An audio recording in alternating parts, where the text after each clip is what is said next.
واجب الدعوة التامة والصلاة القائمة الوسيلة والفضيلة رضيت بالله ربا وبالإسلام الحمد لله نحمده ونستعينه ونستغفره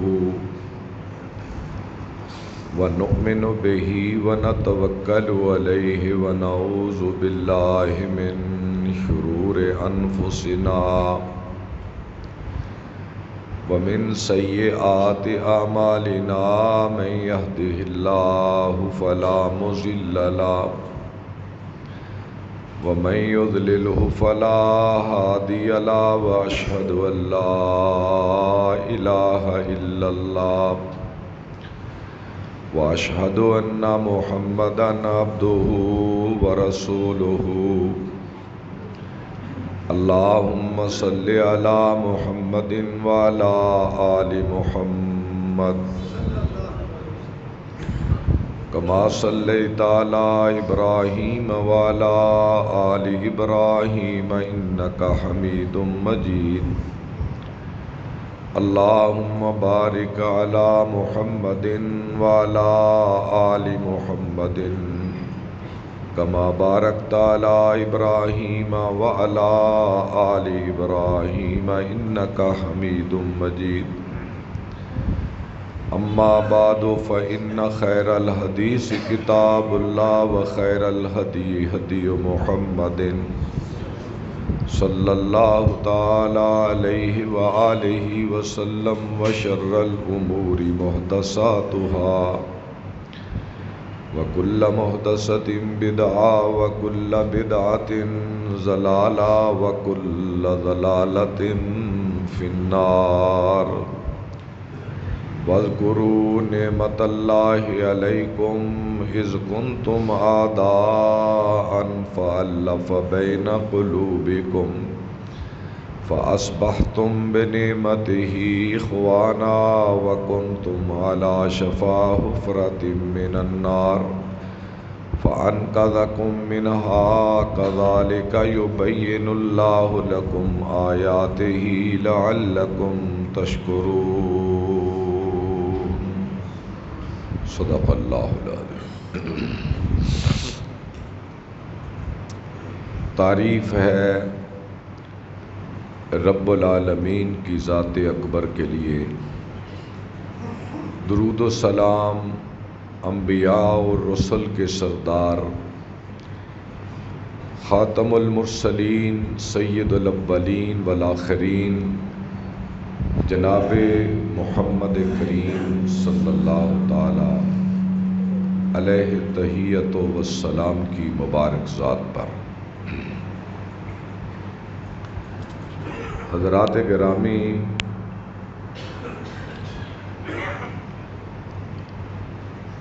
پچھلے خطبہ جمعہ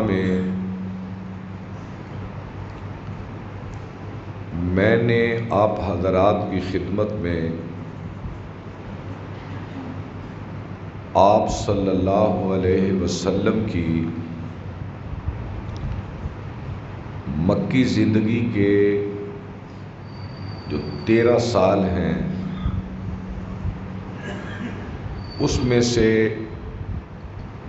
نبوت کے ابتدائی 5 سالوں کا ایک مختصر خاکہ پیش کیا تھا، جو اہم واقعات نبوت کے ابتدائی 5 سالوں میں پیش آئے۔ آج کے خطبے میں نبوت کے 6 سال سے لے کر نبوت کے 13ویں سال تک، چونکہ مدینے میں آپ کی زندگی 13 برس ہے، اس میں ہر سال میں جو اہم واقعات پیش ہوئے ان کا میں مختصر ذکر کروں گا، تاکہ ان واقعات کو پڑھ کر سن کر ہمارے دلوں میں حضور صلی اللہ علیہ وسلم کی محبت بیدار ہو، ان کا پیار ہمیں ملے، کیونکہ حضور کی محبت ہی کل قیامت کے دن شفاعت کی صورت میں ہمیں واپس ہوگی۔ اگر ذات نبوت سے کسی مسلمان کو پیار نہیں ہے، محبت نہیں ہے، عقیدت نہیں ہے، تو اسے اپنے ایمان کی خیر بنانی چاہیے۔ جس طرح اللہ کی وحدانیت اور اللہ کی ذات سے پیار کے بغیر کل کلاں کامیابی کا کوئی سبب نہیں ہے، اسی طرح آپ کی ذات مبارک سے پیار کے بغیر، محبت کے بغیر نہ اس دنیا میں نہ اس جہان میں آدمی کا کوئی ذریعہ مغفرت و بخشش نہیں ہو سکتا۔ جب ہم عقیدت سے آپ کی زندگی کے متعلق سنیں گے کہ آپ نے اس امت کو ہدایت پر لانے کے لیے کیسی کیسی تگ و دو کی، اور اس کی تگ و دو کے نتیجے میں کن کن مشکلات سے آپ کی ذات کو دوچار ہونا پڑا، اور کون کون سے دکھ انہوں نے اللہ کی راہ میں نہیں اٹھائے، اور اس کی ایک ہی وجہ تھی کہ لوگوں تک اللہ کا پیغام پہنچ جائے۔ اس کے پیچھے کوئی دنیا کی غرض، کوئی لالچ، کوئی شہرت کا جذبہ پیغمبر کی ذات کے پیچھے حاشا وکلا نہیں ہوتا۔ تو جب ہم آپ کی زندگی کی ان مشکلات کو پڑھیں گے تو پھر یقیناً ایک زندہ روح، ایک زندہ دل مسلمان وہ تڑپ کے رہ جاتا ہے کہ جس شخصیت نے انسانیت کے لیے یہ کیا، وہ انسانیت اس کے لیے کیا کرتی ہے۔ اور ہم کچھ نہ کر سکیں تو اپنے دلوں کو محبت رسول سے تو بھر کے رکھیں۔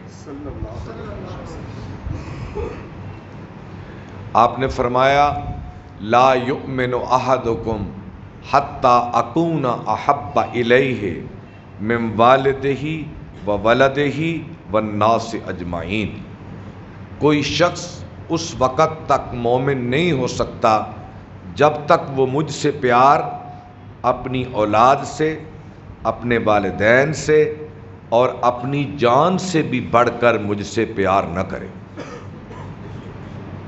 اور سورۃ احزاب اللہ رب العزت فرماتے ہیں النبی اولیٰ بالمؤمنین من انفسہم، کہ اے مومنو، میرے حبیب کو جب تک تم اپنی جانوں سے زیادہ بھی مقدم نہ رکھو گے تو یاد رکھنا تمہارا ایمان مکمل نہیں ہوگا۔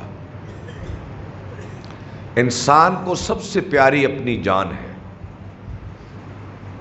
جب آدمی مرنے لگتا ہے نا، یا دکھ میں ہوتا ہے، نہ اسے مال اچھا لگتا ہے، نہ اولاد اچھی لگتی ہے، نہ بیوی اچھی لگتی ہے، نہ دنیا کی کوئی نعمت اچھی لگتی ہے۔ کیوں؟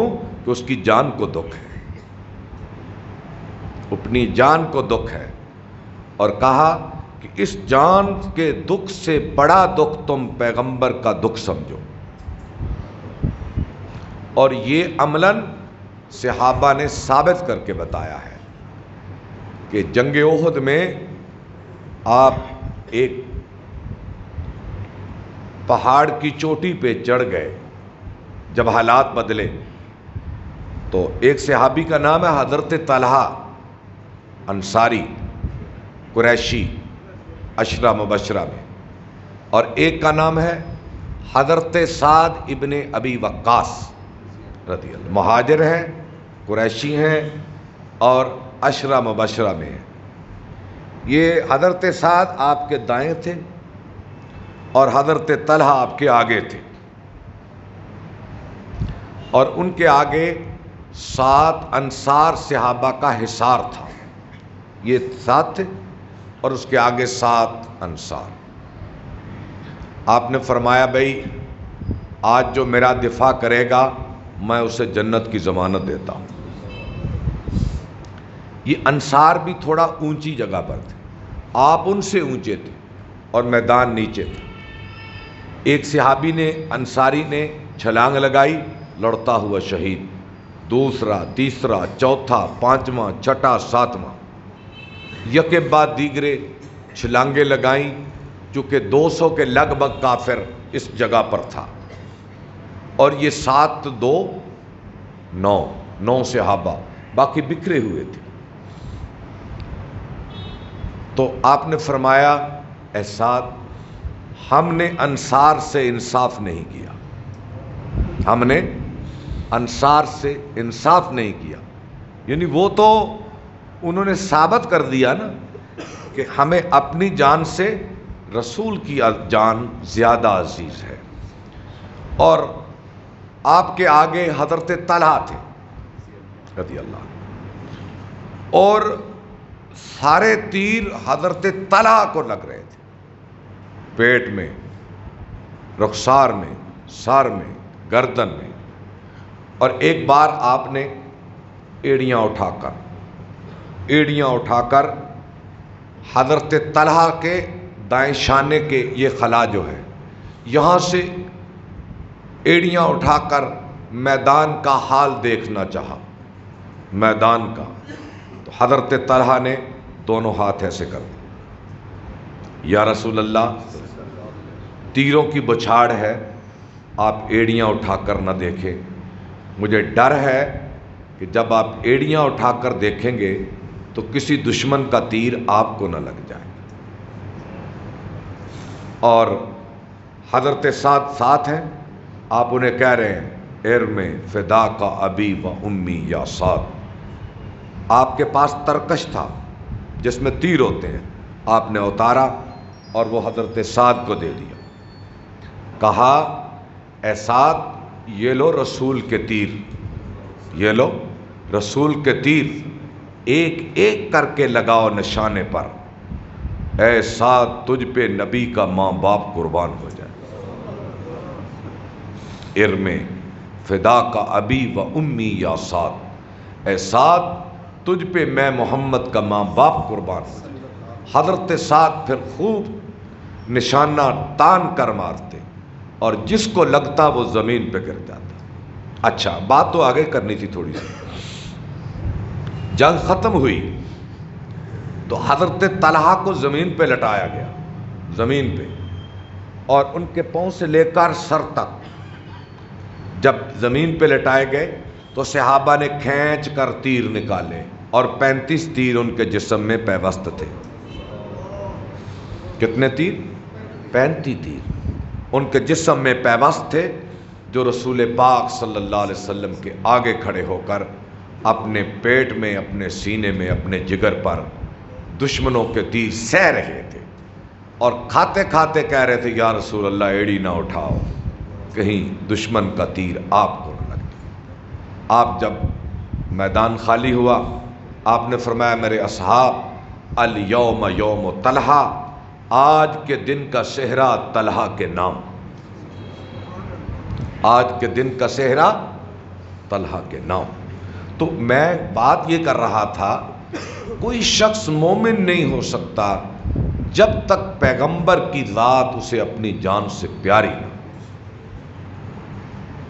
اور یہ صحابہ نے ثابت کیا. یہ بات تو میں نے اور شروع کرنی تھی، نکل کہیں اور گیا محبت سے. خیر موضوع یہ ہے کہ ذات نبوت سے اتنا پیار کا اظہار کرو، اتنا پیار کا.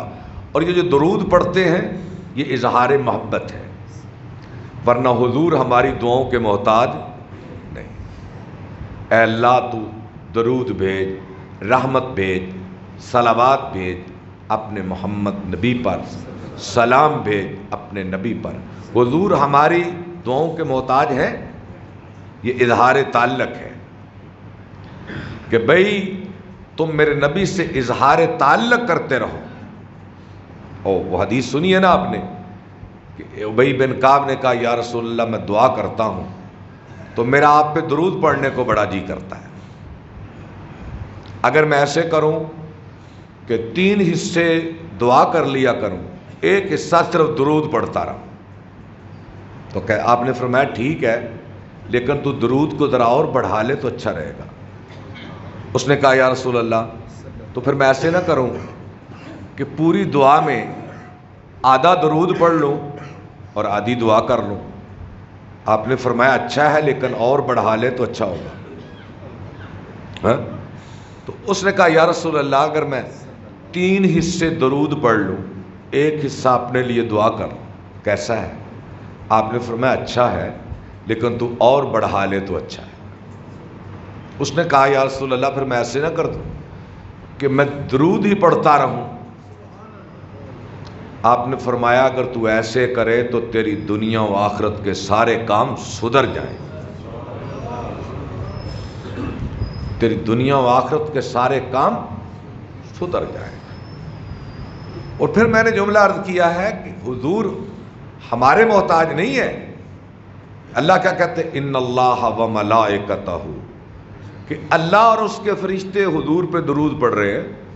جب اللہ اور اس کے فرشتے پڑھ رہے ہیں تو ہمارے درود کی اللہ کو ضرورت ہے.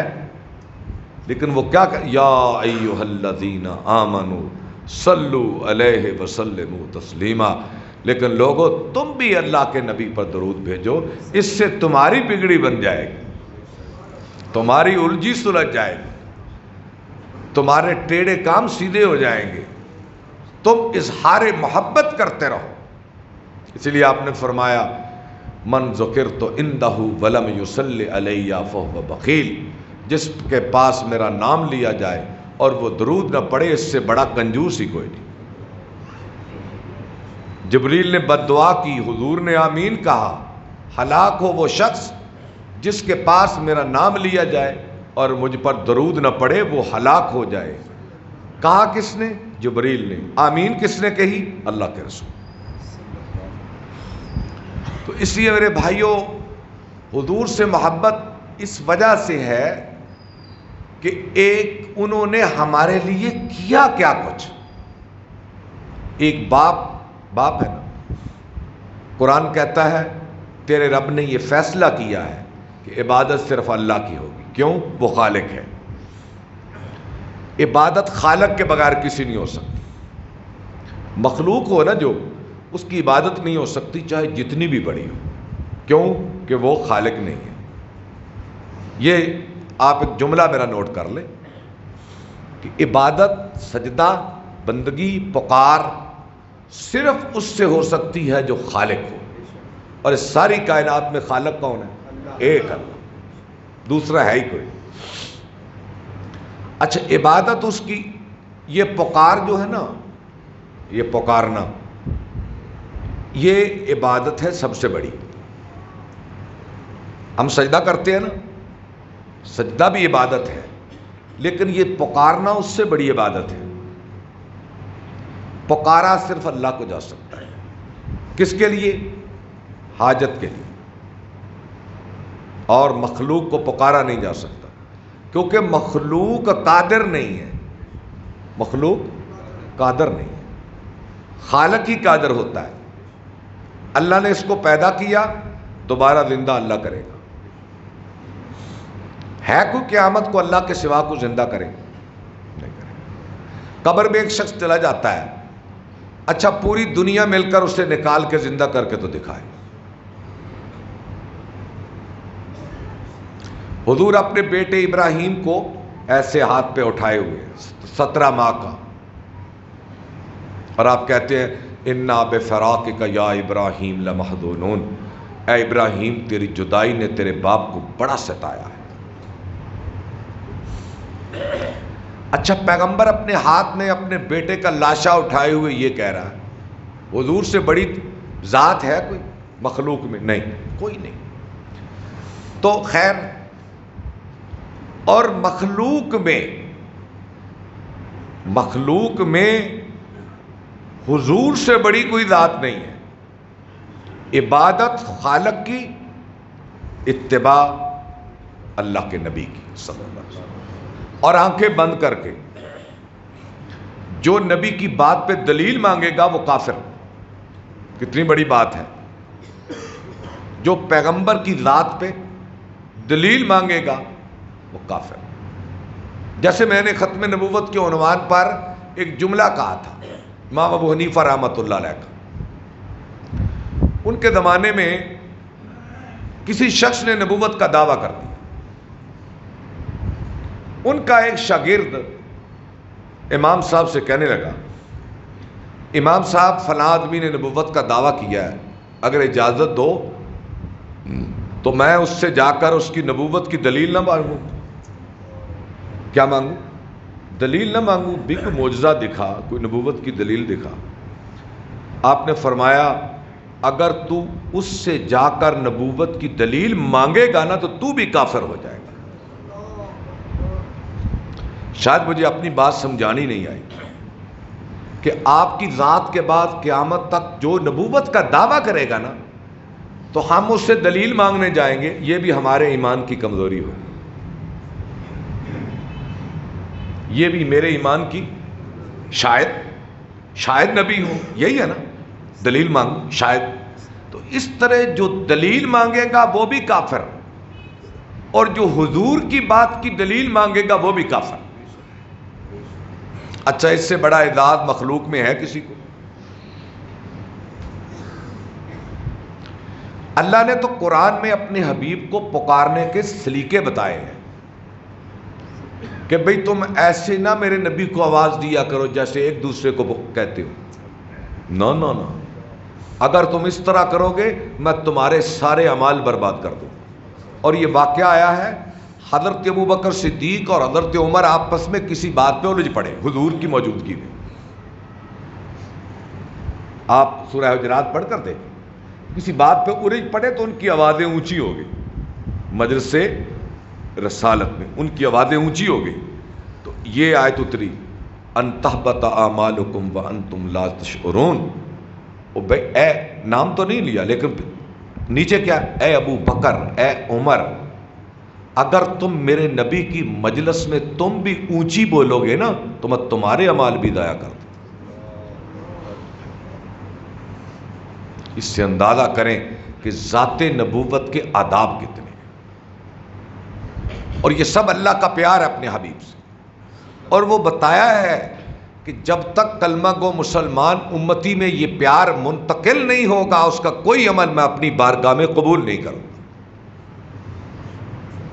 میری بارگاہ میں وہ قبول. آپ نے فرمایا جس نے کوئی جملہ بنا کر میری طرف منسوب کر دیا اور میں نے نہ کہا ہو اسے چاہیے کہ وہ دوزخ میں اپنا ٹھکانہ بنا لے. جتنا چاہے بڑا محدث ہو، فقیہ ہو، پیر ہو، بزرگ ہو، جملہ حضور نے نہیں کہا، لوگوں کو خوش کرنے کے لیے اس نے بنا کر کہہ دیا. اللہ کے رسول نے یوں کہا فَلْيَتَبَوَّأْ مَقْعَدَهُ مِنَ النَّارِ، اسے چاہیے کہ اپنا ٹھکانہ دو. کیوں؟ وَمَا يَنْطِقُ عَنِ الْهَوَىٰ، میں تو اپنی مرضی سے بولتا ہی نہیں، میں تو اللہ کی مرضی سے بولتا ہوں. اور جو اللہ کی مرضی سے بولے اسے ہم کیا کہیں گے کہ یہ اللہ کی مرضی سے بولتا ہے.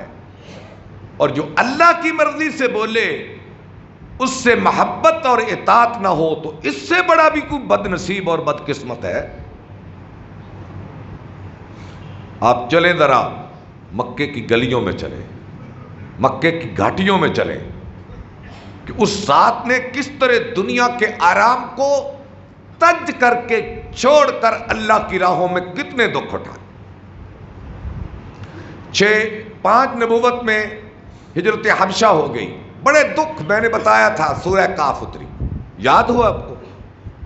چلو خیر، نبوت کا 6واں سال شروع ہوا، نبوت کا 6واں، 5 تک میں نے پچھلے جمعے میں بتا دیا تھا.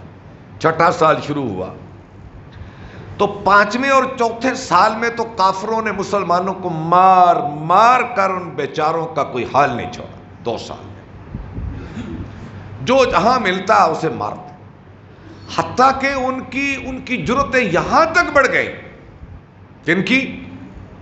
مکے کے کافروں کی۔ حضور عبد المطلب کے بیٹے، سردار کے بیٹے، سردار کے پوتے مطاف میں ہیں، تو ایک دن پتھر اٹھا کر ابو جہل نے حضور کے سر پہ مارا اور آپ زخمی ہو گئے۔ یہ بہت بڑی جرت تھی، آپ چھوٹے انسان نہیں تھے دنیاوی اعتبار سے، اس کی بڑی جرت تھی۔ حضرت حمزہ کو پتا چلا، ابھی مسلمان نہیں، حمیت بھی تو بڑی بات ہے نا، اور عرب میں حمیت ہی حمیت تو تھی، انا ہی انا تو تھی، غیرت ہی غیرت تو ان میں تھی، یا سخی تھے یا غیرت مند تھے یا وعدے کے پابند تھے، عہد کے پابند تھے۔ یہ تین خوبیاں عرب میں تھیں، سخی تھے، وعدے کے اور بات کے پکے تھے، اور بڑی انا اور غیرت والے تھے۔ اور اقبال نے اسی لیے کہا نا، جہاں اڑ جاتے تھے پھر ان کے پاؤں پیچھے کو کر نہیں سکتا تھا۔ یوں ہی یہ مسلمان ہوئے، ان کی غیرت اسلامی میں بدل گئی، ان کے عہد اللہ کے عہد سے بدل گئے، اور ان کی سخاوت اللہ کی راہ میں چلی گئی۔ پھر ان بدوؤں کا کوئی مقابلہ نہیں کر سکا۔ کر سکا کوئی؟ نہیں۔ نکلے وہ مغرب کی وادیوں میں، گونجی اذاں ہماری، تھمتا نہ تھا کسی سے سیل رواں ہمارا، باطل سے دبنے والے اے آسمان نہیں ہم، 100 بار کر چکا ہے تو امتحان ہمارا۔ یعنی جب عرب کے بدو نکلے نا، انہوں نے کسرا کے تاج و تخت کو لا کر مدینے کی گلیوں میں توڑا، تو فردوسی شاعر رویا، کہنے لگا عرب کے بدو تمہیں کیا ہو گیا کہ تم نے ایرانیوں کے تخت کو لا کر سونے کو مدینے کی گلیوں میں توڑا، اور تمہاری آنکھیں اس سونے کو بھی دیکھ کر للچائی نہ، ہرس نہ تھی، سونے کو بھی اپنے لیے قبول نہیں کیا۔ تو خیر حضرت حمزہ کو پتا چلا کہ تیرے بھتیجے کو ابو جہل نے مارا، اسی وقت آئے، ہاتھ میں کمان تھی، اور ابو جہل کے سر میں اتنی زور سے ماری کہ زخمی ہو گیا، اور فرمانے لگے اگرچہ تیرا اور میرا دین ایک ہے، لیکن یہ میرے بھائی کا بیٹا ہے، تیری جرت کیسے ہوئی؟ اور اسی موقع پہ حضرت حمزہ کلمہ پڑھ گئے، اشہد ان لا الہ الا اللہ واشہد ان محمد رسول اللہ۔ ابو جہل سن لے، آج کے بعد میں نے اپنے بھتیجے کا کلمہ پڑھ لیا۔ ابھی 3 دن نہ گزرے تھے کہ حضرت عمر بھی مسلمان ہو گئے۔ یہ 6 نبوت کا واقعہ۔ حضرت عبداللہ بن مسعود کہتے ہیں جب یہ 2 شیر مسلمان ہوئے نا، ہمارے اندر سے خوف نکل گیا، کفر کا خوف ہمارے اندر سے نکل گیا۔ حضرت عمر مسلمان ہوئے، عبداللہ بن مسعود بڑے کمزور سے آبی تھے، جسم کے اعتبار سے، ویسے ایمان کے لحاظ سے کمزور نہیں میں کہتا، ان کی ٹانگیں اتنی تھی، یہ حدیث میں آتا ہے، ان کے حلیے میں، اور بڑے کمزور سے تھے، ویسے بھی کمزور تھے، دنیاوی اعتبار سے ان کا کوئی بڑا خاندان نہیں تھا، اور جسمانی اعتبار سے بھی بڑے کمزور تھے۔ انہیں کافر بڑا مارتے، جب حرم میں جاتے بڑا مارتے۔ کہتے ہیں کہ جب حضرت عمر نے اسلام قبول کیا نا، یہ 3 دن آگے پیچھے کی بات ہے، نبوت کے 6 سال میں، تو ہم نے اتنی زور سے نعرہ لگایا اللہ اکبر کہ کعبے میں بیٹھے ہوئے کافروں نے سنا کہ یہ کیا ہو گیا، یہ کیا دھماکہ ہو گیا۔ اور حضرت حمزہ کو جب بتایا نا لوگوں نے کہ بھئی باہر عمر آ رہا ہے، حضرت عمر کی دہشت تو کفر میں بھی تھی نا، اور اس نے تلوار لٹکائی ہوئی ہے، صحابہ ایک دوسرے کے پیچھے چھپنے لگے، یہ جو غلام تھے صحابہ چھپنے لگے۔ حضرت حمزہ نے پوچھا کیا ہوا؟ کہنے لگے عمر آ رہا ہے۔ فرمانے لگے آنے دو، اگر اچھی نیت سے آیا تو خیر پائے گا، اگر بری نیت سے آیا تو عمر کی گردن کاٹ کے بھیجوں گا، کوئی خوف نہیں۔ حضرت عمر آپ دار ارقم میں تھے، حضرت ارقم کے گھر میں، اس میں ایک بیٹھک بھی تھی، ایک پیچھے کمرہ تھا، ایک بیٹھک، حضور پر وحی اتر رہی تھی، آپ پیچھے کمرے، بتایا گیا یا رسول اللہ عمر آیا ہے، آپ اٹھے تیزی سے۔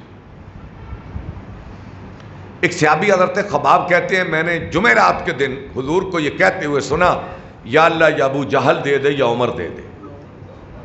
میرے دل میں یہ بات آئی کہ حضور کی دعا کا جواب آیا ہے، یہ عمر نہیں آیا، حضور کی دعا کا جواب آیا ہے، میرا دل مطمئن۔ حضرت عمر آ کر کھڑے ہو گئے، حضور آگے بڑھے، آپ نے حضرت عمر کا دامن پکڑ لیا اور کھینچا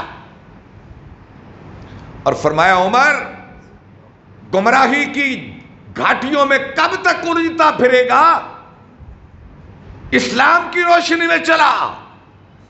آگے بڑھ کر حضور سے ملا اور کہنے لگا یا رسول اللہ میں آپ کا کلمہ پڑھنے ہی تو آیا ہوں۔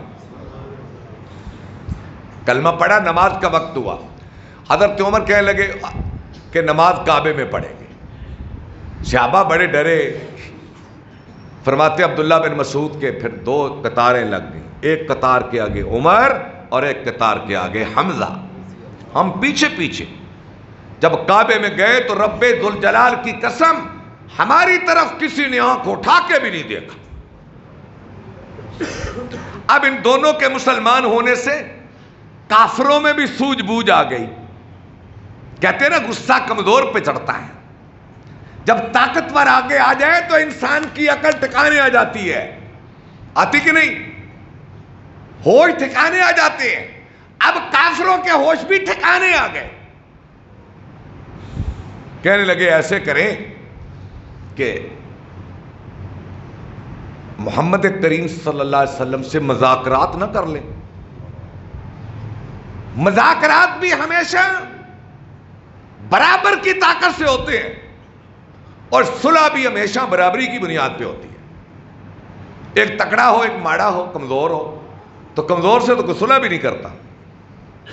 صلح بھی کس سے ہوتی ہے؟ جو جوڑ کا آدمی ہو۔ ایسے کریں جیسے میں نے کہا ہے کہ ان دونوں شخصیات کے اسلام سے کافروں نے بھی ہوش کے ناخن لے لیے، مذاکرات پہ آ گئے، اور یہی دعا کا مطلب تھا یا اللہ یا عمر دے دے یا ابو جہل دے دے۔ اب بڑی ہو گئی، 5 سال گزر گئے مارے کھاتے ہوئے، ان کے آنے سے ایک توازن بن جائے گا نا، ایک توازن ہو جائے گا۔ اتبا آیا، کہنے لگا بھتیجے بڑی ہوگی اب چھوڑ دے، سردار بننا چاہتے ہو تو سردار بنا لیتے ہیں، مالدار بننا چاہتے ہو تو پیسے دے دیتے ہیں، اگر آپ کو کوئی جن بھوت ہے تو علاج کروا دیتے۔ آپ نے فرمایا چچا تم نے کہہ لیا جو کہنا تھا؟ جی میں نے کہہ لیا۔ آپ نے فرمایا پھر سن، طٰہٰ ما انزلنا علیک کتابا فصلت آیاتہ قرآنا عربیا لقوم یعلمون، حامیم تنزیل من الرحمن الرحیم، کتاب فصلت آیاتہ قرآنا عربیا لقوم یعلمون۔ آپ نے سورہ حامیم کی تلاوت شروع کر۔ تاریخ میں یہ دونوں ہاتھ پیچھے لگا کے بیٹھا ہوا تھا ایسے، آپ قرآن پڑھتے گئے پڑھتے گئے پڑھتے گئے پڑھتے گئے، آپ اس آیت پہ پہنچے فَإِنْ عَارَضُوا فَقُلْ أَنذَرْتُكُمْ صَاعِقَةً مِثْلَ صَاعِقَةِ عَادٍ وَثَمُودَ۔ اے میرے حبیب ان کو کہہ دو اگر باز نہ آئے تو میں تمہیں عاد و سمود کی طرح تباہ کر دوں گا۔ اتبا اٹھا اور اس نے حضور کے منہ پہ ہاتھ رکھا، کہنے لگا بس کرو، اپنی قوم کے لیے بد دعا نہ کرو، ہمیں آپ کی بد دعا پہ بھی یقین ہے کہ آپ کی بد دعا نہ لگ جائے۔ اتبا واپس گیا قوم سے، کہنے لگا میں ایک مشورہ دیتا ہوں، ایسے کرو اس کو اس کے حال پہ چھوڑو، اگر غالب آ گیا تو تمہاری حکومت بنے گی، نہ غالب آیا تو عرب کے ہاتھوں خود ہی مر جائے۔ تو اپنے اپنی طرف چلے گئے، اور جب دیکھا کہ کام نہیں بنا تو پھر آخری بار ابو طالب کے پاس آئے، اس کے بعد نہیں آئے۔ اے ابو طالب بھتیجے کو سمجھا، اچھا اسے کہو اپنے خدا کی عبادت کرے، ہم اپنے کی کریں، یہ ہمیں نہ چھیڑے ہم اسے نہیں چھیڑتے۔